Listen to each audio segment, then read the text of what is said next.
بسم اللہ الرحمن الرحیم نحمده ونصلی علی رسولہ الکریم۔ رسول اللہ صلی اللہ علیہ وسلم نے فرمایا کہ میری امت میں کچھ ایسے لوگ ہوں گے جو نرم نرم بستروں پر بھی اللہ کو یاد کریں گے اور اللہ کے ذکر سے غافل نہیں ہوں گے۔ اللہ تعالیٰ انہیں جنت کے اونچے اونچے درجات میں داخل فرمائیں گے۔ اس سے معلوم ہوا کہ رات کو نرم بستر پہ سونا برا عمل نہیں ہے، شریعت میں جائز ہے، اور ایسے نرم بستر پہ جب سونے کے لیے انسان لیٹتا ہے تو اسے نیند کا بہت غلبہ ہوتا ہے۔ تو اتنے غلبے کے باوجود، نیند کے باوجود، ایسے سکون کے باوجود وہ اللہ کو یاد رکھے سوتے وقت، تو اس کی شریعت میں بڑی ترغیب ہے، جیسے میں نے آپ کو حدیث بیان کی آپ کے سامنے۔ وہ ذکر کیا جائے سونے کے وقت جب انسان اللہ کو یاد کرے تو کس طرح سے یاد کرے، آپ صلی اللہ علیہ وسلم نے اس کا بھی طریقہ بتایا ہے۔ حضرت براء ابن عازب رضی اللہ عنہما سے روایت ہے کہ رسول اللہ صلی اللہ علیہ وسلم نے فرمایا کہ اے براء، جب تم سونے کے لیے بستر کی طرف جاؤ تو پہلے وضو کرو اور پھر دائیں کروٹ پہ لیٹو اور پھر یہ دعا پڑھو، اللہم اسلمت نفسی الیک وفوضت امری الیک والجأت ظہری الیک رغبتا ورہبتا الیک لا ملجأ ولا منجا منک الا الیک آمنت بکتابک الذی انزلت وبنبیک الذی ارسلت۔ اس کا ترجمہ بتا دیتا ہوں۔ اللہم اسلمت نفسی الیک، اے اللہ میں اپنے آپ کو تیرے سپرد کرتا ہوں، وفوضت امری الیک، اور اپنے تمام معاملات تیرے حوالے کرتا ہوں، وَأَلْجَأْتُ ظَهْرِي إِلَيْكَ، اور اپنے آپ کو تیری پناہ میں دیتا ہوں، رغبتاً ورہبتاً إِلَيْكَ، تیری طرف رغبت کرتے ہوئے اور تجھ سے ڈرتے ہوئے، یعنی تجھ سے امیدیں بھی ہیں مجھے اور تیرے عذاب کا خوف بھی ہے۔ لا ملجأ ولا منجا منک الا الیک، کوئی بھاگنے کا راستہ، کوئی پناہ گاہ، کوئی نجات کا راستہ نہیں ہے تجھ سے مگر تیری ہی طرف، یعنی تیرے عذاب سے بچ کے بھاگنا ممکن نہیں ہے، وہی بچ سکتا ہے جو تیری ہی پناہ میں آئے، تجھ سے بچنے کے لیے تجھی سے مدد مانگنی پڑے گی۔ آمنت بکتابک الذی انزلت، میں ایمان لاتا ہوں تیری اس کتاب پر جو تو نے نازل کی، وبنبیک الذی ارسلت، اور تیرے اس نبی پر جن کو تو نے مبعوث کیا، جنہیں تو نے بھیجا۔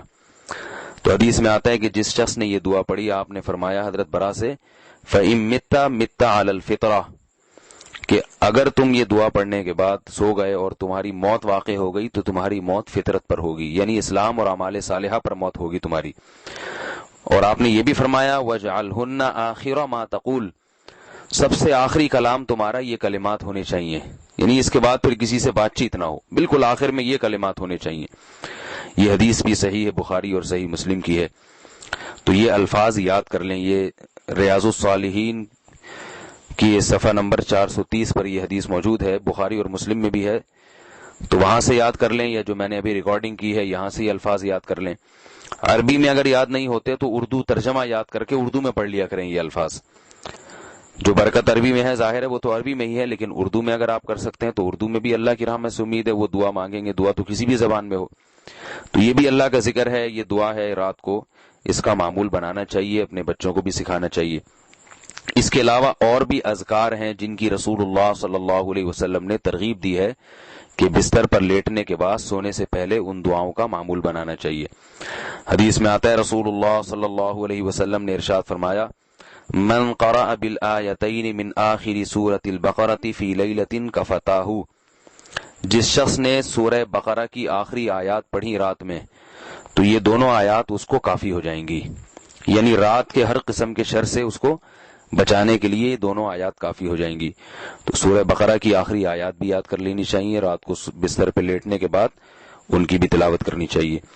ایک اور حدیث میں ہے آیت الکرسی بھی رات کو پڑھنی چاہیے۔ رسول اللہ صلی اللہ علیہ وسلم نے ارشاد فرمایا، جس شخص نے رات کو آیت الکرسی کی تلاوت کی تو اللہ تعالیٰ پوری رات شیطان سے اس کی حفاظت کرتے ہیں، جن شیطان سے اس کی حفاظت رہتی ہے۔ اور حدیث میں آتا ہے کہ قرآن میں آیت الکرسی سے زیادہ عظیم آیت کوئی نہیں ہے۔ سورہ اخلاص تو سورت ہے نا پوری، آیت نہیں ہے. آیت ہے آیت الکرسی، ایک آیت ہے. تو آپ نے فرمایا سب سے عظیم آیت ہے. تو رات کو اس کا معمول بنانا چاہیے. اور ایک اور معمول رات کو سورہ فلق اور سورہ ناس. آپ صلی اللہ علیہ وسلم پر جب جادو کا اثر ہوا تھا تو اس کے بعد سے آپ صلی اللہ علیہ وسلم کا معمول رہا کہ آپ صلی اللہ علیہ وسلم رات کو سورہ فلق اور سورہ ناس کی تلاوت کرتے، سورہ فلق اور سورہ ناس پڑھتے، اور اپنے ہاتھ پہ پھونک مار کے ہاتھ کو پورے جسم پہ، جہاں تک آرام سے ہاتھ پہنچتا ہے، آپ صلی اللہ علیہ وسلم ہاتھ کو اپنے جسم پہ پھیر لیتے تھے. ایک دفعہ یہ عمل کیا، پھر دوسری دفعہ سورہ فلق سورہ ناس پڑھی. اور علماء نے لکھا ہے کہ یہاں سورہ فلق اور سورہ ناس بسم اللہ الرحمن الرحیم کے بغیر پڑھنی چاہیے، کیونکہ یہ بطور رقیہ ہے، بطور تلاوت نہیں ہے. یعنی تلاوت نہیں کر رہے ہیں ہم اس وقت، دم کر رہے ہیں، تو اس لیے بسم اللہ کے بغیر. آیت الکرسی بھی بسم اللہ کے بغیر، یہ سورہ فلق اور سورہ ناس بھی بسم اللہ کے بغیر، کیونکہ یہ بطور وظیفے کے پڑھی جا رہی ہیں یہ سب چیزیں. تو سورہ فلق سورہ ناس پڑھی، اس کے بعد ہاتھ پہ پھونک مار لی اور ہاتھ کو پورے جسم پہ پھیر لیا. پھر ایک اور دفعہ سورہ فلق سورہ ناس پڑھ کے ہاتھ پہ پھونک مارا، ہاتھ کو جسم پہ پھیر لیا. تیسری دفعہ یہ عمل کیا. اور گھروں میں جو خواتین ہیں ان کو چاہیے کہ بچوں کے ساتھ یہ عمل کریں. بچہ اگر خود پڑھ سکتا ہے تو خود پڑھے، چھوٹا بچہ ہے نہیں پڑھ سکتا تو مائیں ایسا کریں، اپنے ہاتھ پہ سورہ فلق سورہ ناس پڑھ کے پھونک ماری اور وہ ہاتھ ان کے جسم پہ پھیر دیا.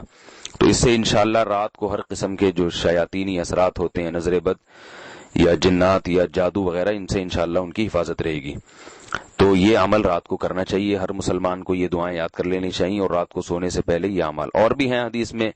تو ظاہر حدیث کا مطلب یہ نہیں کہ سارے اعمال کرو. آپ صلی اللہ علیہ وسلم نے کسی صحابی کو ایک عمل بتایا، کسی کو دوسرا عمل بتایا. تو آپ یہ چند اعمال کر لیں انشاءاللہ. اگر ہم یہ کر لیتے ہیں تو ہمارا شمار بھی رات کو غافل لوگوں میں نکل جائے گا. غافل لوگوں سے ہم فہرست سے خارج ہو جائیں گے، اور انشاءاللہ اس حدیث کے مستحق ہوں گے جس میں آپ صلی اللہ علیہ وسلم نے فرمایا کہ میری امت کے کچھ لوگ ہیں جو نرم بستروں پر بھی اللہ کو یاد رکھیں گے سوتے وقت، اور نیند کا غلبے میں بھی یعنی اللہ کو یاد رکھیں گے. تو انشاءاللہ ہم بھی انہی لوگوں کی فہرست میں شامل ہو جائیں گے، اور ہمارا اختتام اچھا ہوگا. سوتے ہوئے انسان کی دن بھر کی روٹین کا اختتام ہو رہا ہوتا ہے، تو اختتام اچھے انداز سے ہوگا.